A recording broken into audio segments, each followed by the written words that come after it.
Assalamualaikum teman-teman. Perkenalkan, kami dari kelompok 5 Praktikum Keselamatan Pasien dan ketiga dalam keperawatan yang beranggotakan Fajrian Nur, Andra Gilang Permana, Fatimah Wulandari, Iriana Kontesa, Mahadani, Muhammad Nur, Nola Rosita, dan Reska Aulianor dengan pembimbing Kak Nurnidawati.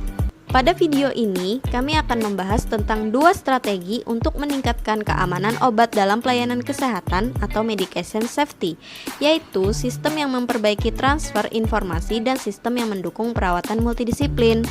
Medication safety merupakan program rumah sakit atau pelayanan kesehatan dalam proses pemberian obat yang bertujuan untuk melindungi pasien dari penggunaan obat yang tidak rasional atau kesalahan obat atau medication error, sehingga mencegah insiden serius yang menimbulkan kecacatan bahkan kematian. Angka kejadian medication error di Indonesia tidak terdata dengan jelas. Namun, dari penelitian di instalasi farmasi Rumah Sakit Bayangkara tingkat 3 Manado periode bulan Januari 2019 dari 332 resep pasien rawat jalan poli interna, hasil penelitian menunjukkan bahwa terjadi medication error pada fase dispensing atau transfer informasi, meliputi pemberian obat di luar instruksi, obat yang diserahkan, dan penulisan etiket yang salah atau tidak lengkap. Miskomunikasi antara staf atau shift merupakan hal yang dapat menimbulkan kesalahan transfer informasi obat dalam pelayanan kesehatan.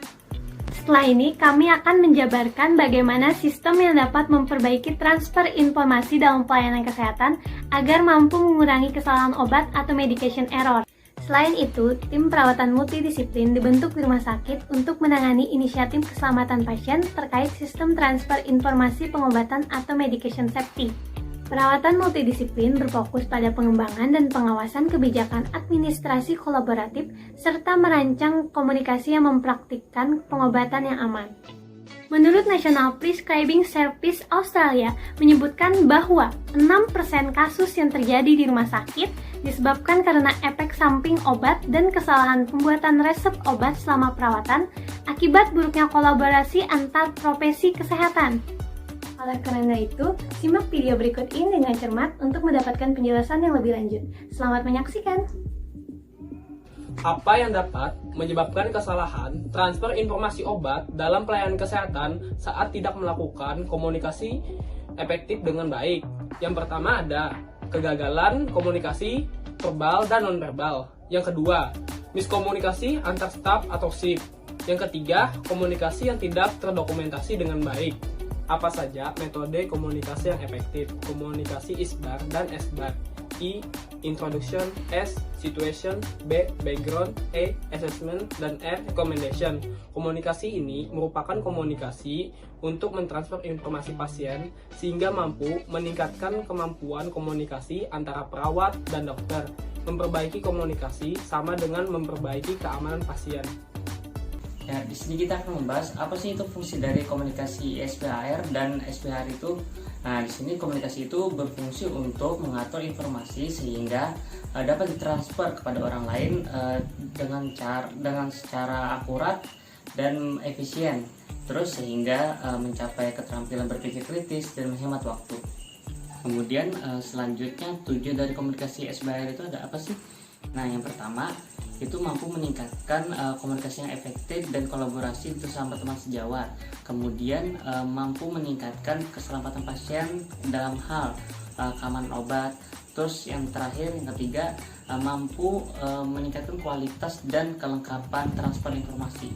Nah, untuk akronim komunikasi SPHR itu sendiri itu yang pertama ada S, yaitu situation, seperti apa yang terjadi pada pasien. Kemudian ada B, background, itu tuh seperti hal-hal apa sih yang melatar belakangi kondisi klinis pada pasien.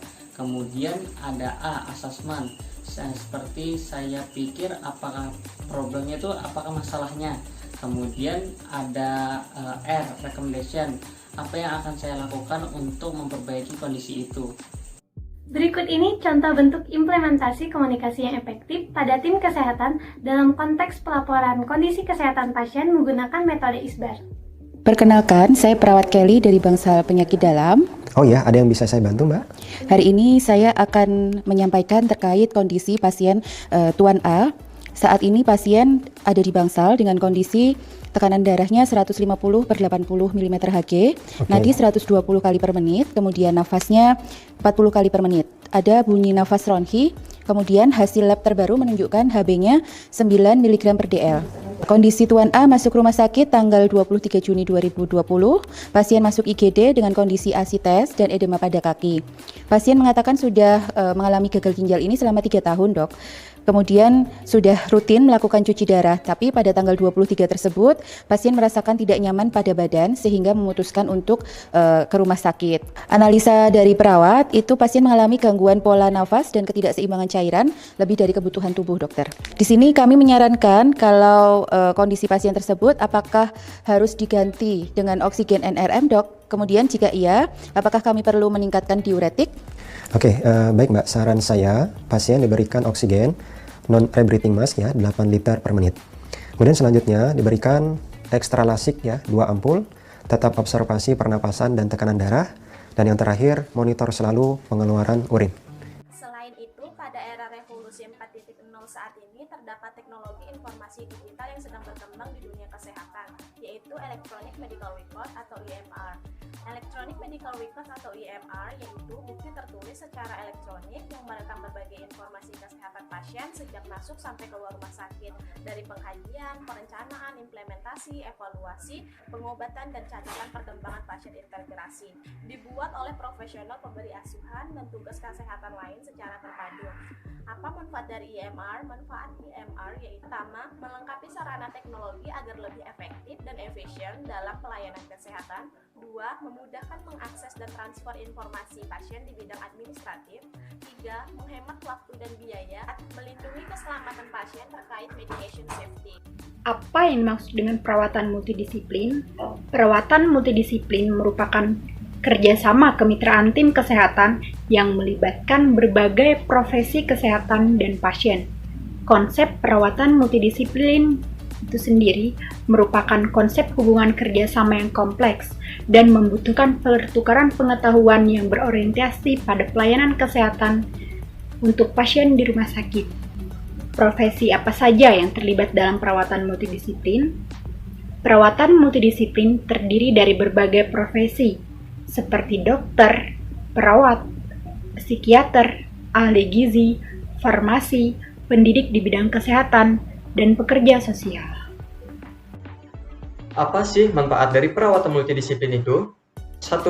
Kemampuan dari pelayanan kesehatan yang berbeda dapat terintegrasikan sehingga terbentuk tim yang fungsional. 2. Kualitas pelayanan kesehatan dan jumlah penawaran pelayanan meningkat sehingga masyarakat mudah menjangkau pelayanan kesehatan. 3. Bagi tim medis dapat saling berbagi pengetahuan dari profesi kesehatan lainnya dan menciptakan kerjasama tim yang kompak. 4. Memberikan pelayanan kesehatan yang berkualitas dengan menggabungkan keahlian unik profesional. 5. Memaksimalkan produktivitas serta efektivitas dan efisiensi sumber daya. 6. Meningkatkan kepuasan profesionalisme, loyalitas, dan kepuasan kerja. 7. Peningkatan akses ke berbagai pelayanan kesehatan. 8. Meningkatkan efektivitas dan efisiensi pelayanan kesehatan.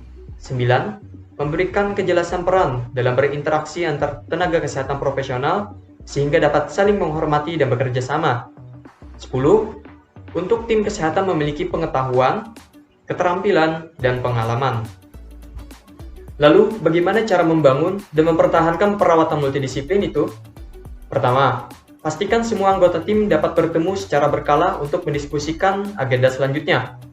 2. Pastikan semua tim kesehatan terlibat dalam setiap rencana. 3. Saling mengenal antar anggota tim agar dapat berkontribusi dengan baik. 4. Komunikasi harus terjalin dengan baik dan secara rutin. 5. Saling percaya, mendukung, dan menghormati. 6.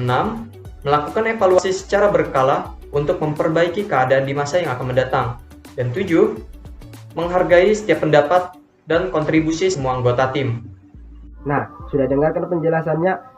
Jadi, kesimpulan yang kita dapat dari video tersebut dapat kita simpulkan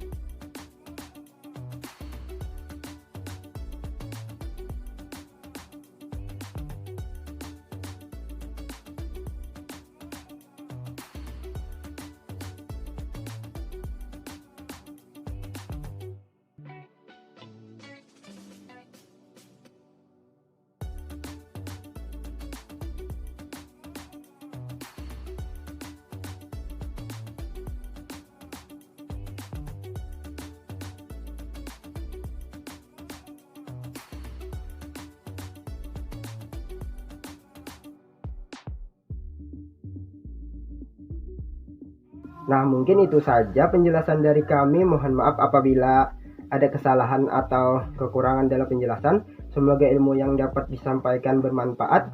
Dan assalamualaikum warahmatullahi wabarakatuh.